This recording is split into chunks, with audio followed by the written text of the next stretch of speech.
हमारे एनवायरमेंट को बैलेंस करने के लिए भगवान ने कुछ छोटे क्रिएचर्स भी बनाए हैं और उन्हीं में से एक है हमारी छोटी चींटियां। लेकिन अगर कभी आप एक छोटी चींटी को पास से देखकर ऑब्जर्व करने की कोशिश करेंगे तो आपके मन में भी कुछ सवाल जैसे कि चींटियां हमेशा एक लाइन में ही क्यों चलती हैं, और या फिर चींटियां अपने घायल साथियों को अपने घर ले जाकर उनके साथ क्या करती हैं, तो जरूर आए होंगे। लेकिन आपके अगल बगल इसका आंसर देने वाला कोई नहीं होगा, और अगर आप भी उनमें से एक हैं तो आप एकदम बेफिक्र होकर बैठ जाइए और इस वीडियो को लास्ट तक जरूर देखिए, क्योंकि आज की हमारी इस वीडियो में हमने चींटियों से रिलेटेड कुछ ऐसे क्वेश्चंस को कवर करने की कोशिश की है जो आपके मन में तो जरूर आए होंगे लेकिन उसका आंसर देने वाला आपको नहीं मिला होगा। लेकिन आइए सबसे पहले हम चींटियों के बारे में थोड़ा डिटेल में जानकारी ले लेते हैं। चींटियां बिल्कुल इंसानों की तरह कॉलोनीज में रहना पसंद करती हैं और हर चींटियों के ग्रुप की एक अलग कॉलोनी होती है। जैसे कि जब आप अपने ग्राउंड फ्लोर पर होंगे तो आपको अपने जो ग्राउंड फ्लोर पर चींटियां दिखेंगी उनकी एक अलग कॉलोनी होगी, और आपको जो चींटियां अपने टॉप फ्लोर पर दिखेंगी उनकी अलग कॉलोनी होगी। और हर एक कॉलोनी की कम से कम एक रानी चींटी तो जरूर होती है जिसका काम अपने से छोटे चींटियों को गाइड करना और अंडे देना होता है। और आप रानी चींटी को सिर्फ एक चीज देखकर पहचान सकते हैं, और वो चीज ये है कि रानी चींटी के पंख होते हैं। लेकिन फिर एक कंफ्यूजन ये हो जाती है कि पंख तो मेल चींटी के पास भी होते हैं। लेकिन आपको चिंता करने की जरूरत नहीं है, क्योंकि रानी चींटी के पास एक ऐसी कैरेक्टरिस्टिक होती है जो कि कोई और चींटी के पास नहीं होती, और वो कैरेक्टरिस्टिक ये है कि रानी चींटी का मेसोजोमा पार्ट यानी कि ये वाला पार्ट बाकी चींटियों से बहुत बड़ा होता है। और अगर आपको भी किसी चींटी का मेसोजोमा पार्ट बड़ा दिखे और उस चींटी के पंख हों तो आप पहचान जाइएगा कि वो रानी चींटी है, और उसे बिल्कुल भी नुकसान ना पहुंचाए, क्योंकि अगर आप उस रानी चींटी को मार देंगे तो वो चींटी जिस भी कॉलोनी की रानी होगी वो पूरी कॉलोनी ही एक महीने में बर्बाद हो जाएगी, यानी कि उस कॉलोनी की सारी चींटियां मर जाएंगी। अब आपके मन में भी ये सवाल जरूर आ रहा होगा कि एक चींटी के मरने से इतनी ढेर सारी चींटियां कैसे मर सकती हैं। तो आइए अब इसके पीछे का रीजन जानते हैं। रानी चींटी को रानी इसलिए कहा जाता है क्योंकि वो अपने से छोटे लेवल की चींटियों को काम करने में गाइड करती हैं, और अगर रानी चींटी होगी ही नहीं तो उन छोटी चींटियों को गाइड कौन करेगा, और अगर कोई चींटियों को गाइड नहीं करेगा तो चींटियां उल्टा फुल्टा काम करेंगी, जिसकी वजह से वो सारी चींटियां मर जाएंगी। ये तो बात हो गई रानी चींटी के बारे में। लेकिन एक एंट कॉलोनी में 3 टाइप की चींटियां रहती हैं। एक रानी चींटी जिसके बारे में मैंने आपको बता ही दिया, दूसरी होती है फीमेल वर्कर चींटियां जो कि खाना इकट्ठा करने का काम करती हैं, और तीसरी होती है मेल चींटियां। लेकिन एक एंट कॉलोनी के पास एक स्पेशल टाइप की चींटी भी होती है जिसका काम बिल्कुल हमारे सोल्जर्स की तरह होता है, और इसीलिए इन चींटियों को सोल्जर चींटी कहा जाता है। और इनका काम अपनी कॉलोनी और रानी चींटी की रक्षा करना होता है, और इसीलिए अगर आपको कहीं भी रानी चींटी दिखेगी तो आपको अकेली नहीं दिखेगी, बल्कि उसके साथ आपको बहुत सारी सोल्जर चींटियां भी दिखेंगी। ज्यादा टाइम ना वेस्ट करते हुए आइए हम अपने पहले फैक्ट की तरफ बढ़ते हैं।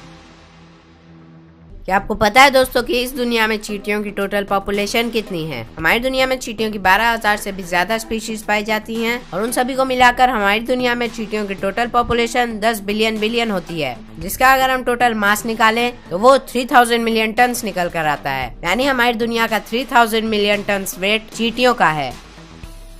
चींटियां हमेशा आखिर एक लाइन में ही क्यों चलती हैं? आइए अब हम इसके पीछे का रीजन जानते हैं। जब एक वर्कर चींटी को खाना मिल जाता है तो वो उस खाने से लेकर अपने घर तक यानी कि अपनी कॉलोनी तक एक स्पेशल टाइप का केमिकल प्रोड्यूस करते हुए जाती है जिसे हम फेरोमोन के नाम से जानते हैं, और बाकी चींटियां इसी फेरोमोन को फॉलो करते हुए मतलब इसी फेरोमोन को सूंघते हुए चलती जाती हैं, और इसीलिए आपको कुछ इस तरीके का स्ट्रक्चर फॉर्म होता हुआ दिखता है। और अगर आपको उस फेरोमोन की प्रेजेंस को सेंस करना है तो आप एक बार अपनी उंगली से उस चींटी की लाइन के बीच में जहाँ खाली एरिया आपको दिखे वहाँ पर आपको अपनी उंगली से रगड़ देना है, और आप ये देखेंगे कि जैसे ही आप अपनी उंगली से उस जगह को रगड़ेंगे उस जगह से वो फेरोमोन नाम का केमिकल हट गया होगा और सारी चींटियां इधर उधर भागना स्टार्ट कर देंगी।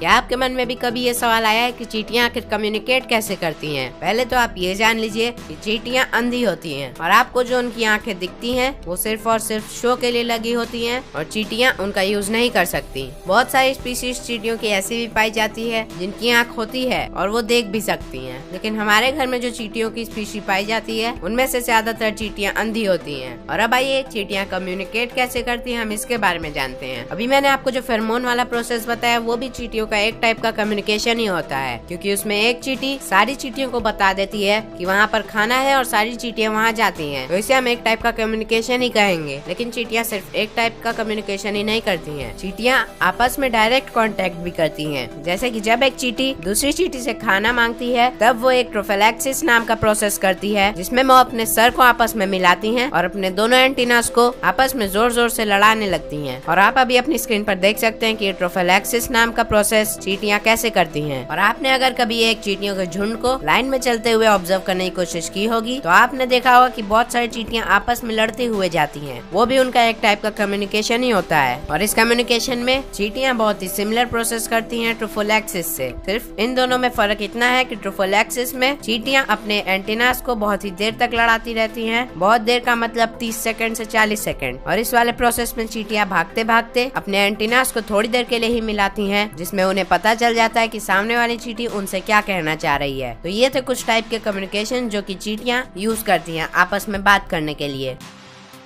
क्या आपने कभी सोचा है कि एंट्स चलती हैं या फिर क्रॉल करती हैं? आप में से बहुत सारे लोगों को इसका आंसर पता होगा कि एंट्स हमेशा चलती हैं, ना कि क्रॉल करती हैं। लेकिन अब आपके मन में ये सवाल आ रहा होगा कि चींटियों का पैर इतना पतला होता है और उनकी बॉडी इतनी मोटी होती है, तो आखिर वो चलते समय अपने बॉडी का वेट कैसे संभाल लेती हैं? तो इसका आंसर ये है कि चींटियां कुछ इस तरीके से अपने पैरों को मूव करती हैं जिससे उनके पतले पतले पैर उनकी बॉडी का वेट संभाल लेते हैं। और आप अभी अपनी स्क्रीन पर देख सकते हैं कि जब चींटी अपने लेफ्ट साइड का सबसे आगे वाला और सबसे पीछे वाला पैर मूव करती है तो वो अपने मिडिल पैर को स्टिल रहने देती है। और जब वो अपने राइट साइड का मिडिल पैर मूव करती है तो वो अपने सबसे आगे वाला और सबसे पीछे वाला पैर स्टिल रखती है। और इसी तरीके से चींटी चल पाती है।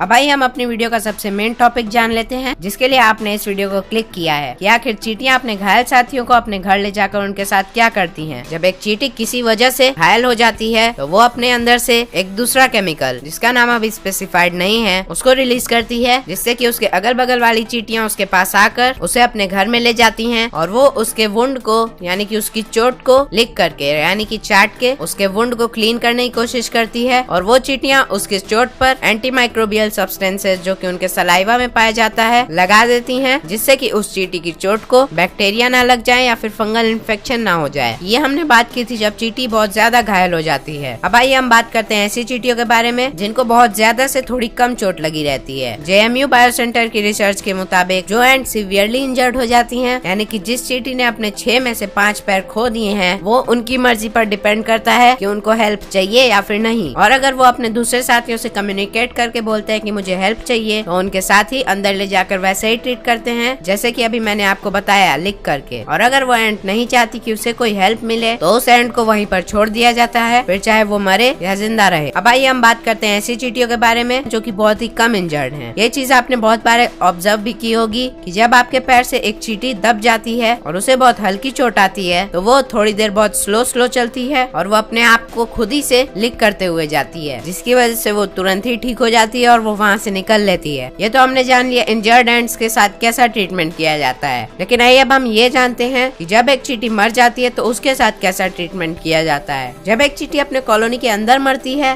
तो उस चींटी में से एक अलग टाइप की स्मेल आने लगती है, जैसे कि इंसानों में से आती है। और दूसरी चींटियां उसी स्मेल को रिकॉग्नाइज करते हुए उस चींटी को बाहर फेंक आती हैं, क्योंकि अगर वो चींटी को अंदर ही रखेंगे तो उस चींटी में फंगस लग सकता है जो कि दूसरी चींटियों को अफेक्ट कर देगा। और जब कोई चींटी अपने कॉलोनी के बाहर मरती है तो उसे कोवर्कर चींटियां नेस्ट के पास ले जाती हैं, जिससे कि उन्हें ये पता चल जाए कि हमारे ये वाले सदस्य अब इस दुनिया में नहीं है। और जब सबको पता चल जाता है तो वही कोवर्कर चींटियां उस मरी हुई चींटी को वापस ले जाकर फेंक देती हैं। अब इसमें एक इंटरेस्टिंग बात ये है कि जो चींटियां उस मरी हुई चींटी को बाहर ले जाती हैं, अगर उन चींटियों में उस मरी हुई चींटी की स्मेल लग गई तो फिर बाकी चींटियां उस चींटी को अपने कॉलोनी में आने नहीं देंगी। और इसीलिए अगर कोई कोवर्कर चींटी किसी मरी हुई चींटी को उठाती है तो वो अपनी कॉलोनी में घुसने से पहले खुद को अच्छे से साफ करती है और तभी वो उस कॉलोनी के अंदर एंटर करती है। तो अब आई होप आपको इसका आंसर मिल गया।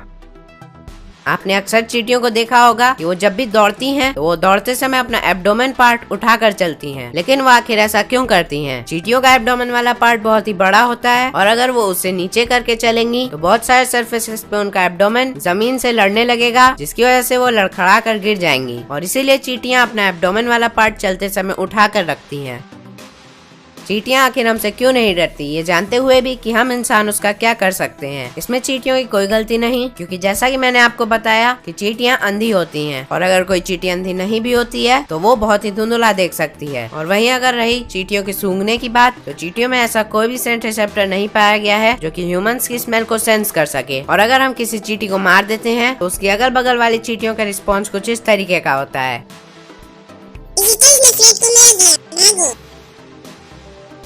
इस साल में हमारी कॉलोनी का अटैक क्या है। चींटियों को नहीं मालूम होता है कि एक इंसान कितना अच्छा और कितना बुरा होता है, और इसीलिए बहुत सारी चींटियां हमें देखकर भाग जाती हैं और बहुत सारी चींटियां हमें देखने के बावजूद हमारे पास आती हैं।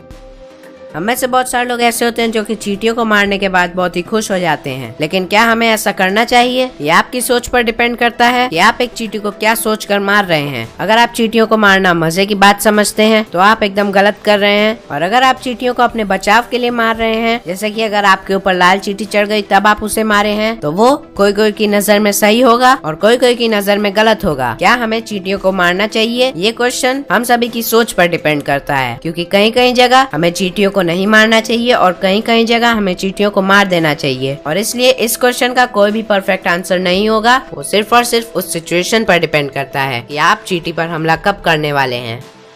क्या आपको पता है दोस्तों कि अगर हमारे अंदर चींटियों की पावर आ जाए तो हम क्या कर सकते हैं? आपके दिमाग में ये चल रहा हो कि अगर हमारे अंदर चींटियों की पावर आ जाएगी तो हमें कोई भी आसानी से हरा देगा, लेकिन ऐसा बिल्कुल भी नहीं होगा, क्योंकि एक चींटी अपने से 20 से लेकर 50 गुना तक ज्यादा वेट उठा सकती है। और अगर वही पावर हमारे अंदर आ जाए तो हम अपनी दुनिया के हल कहलाए जाएंगे, क्योंकि अगर हमारी पावर 20 से 50 गुना तक बढ़ा दी जाए तो फिर हम एक बड़ी सी कार या फिर एक ट्रक भी उठा सकते हैं। और अगर आपको चींटियों की पावर मिल जाए तो आप क्या करना चाहेंगे? हमें कमेंट करके जरूर बताइएगा।